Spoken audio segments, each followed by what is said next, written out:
On NewsNation, following the battle to raise the debt limit as the U.S. is dangerously close to defaulting. Let's give you a live look at the House floor, where House Republicans are working to get enough votes to pass their bill. Their proposed plan would raise the debt ceiling by $1.5 trillion. However, with some controversial $4.5 trillion in spending cuts. Chief Washington correspondent Blake Burman joins us live. Great to speak with you, Blake. As you know, it's been a months-long standoff brewing over this looming debt ceiling. Republicans now signaling they may have the votes. Sources tell NewsNation a vote could be coming within the hour. So what do we know about what finally got Republicans over this hump? Yeah, this vote potentially in about an hour or so. We're hearing maybe around 4:45 here on the East Coast, though these things often tend to slip. You saw Republicans there on the House floor.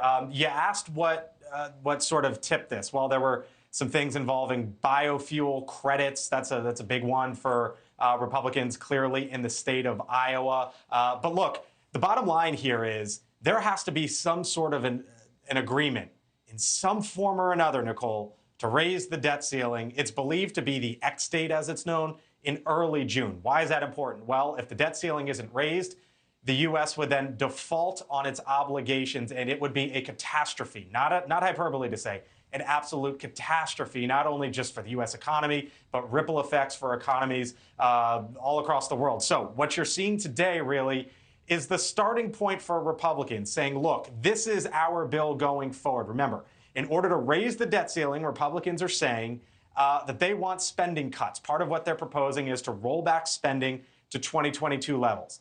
They want to roll back the idea of relieving student loans, for example. There's some other things in there. IRS agents. This was big for the president. The Inflation Reduction Act, some 87,000 IRS agents. They want that gone. So Republicans are saying, look, we'll raise the debt ceiling if you give us these certain items as well. The White House and the president is saying, no.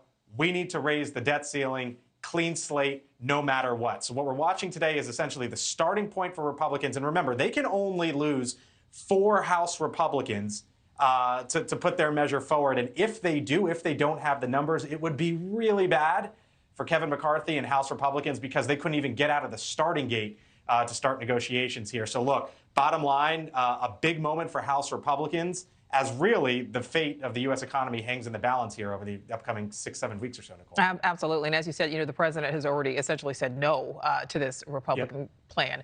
Blake, you are speaking to the White House tonight on the Hill, which starts at 5 Eastern. Tell us what we can expect.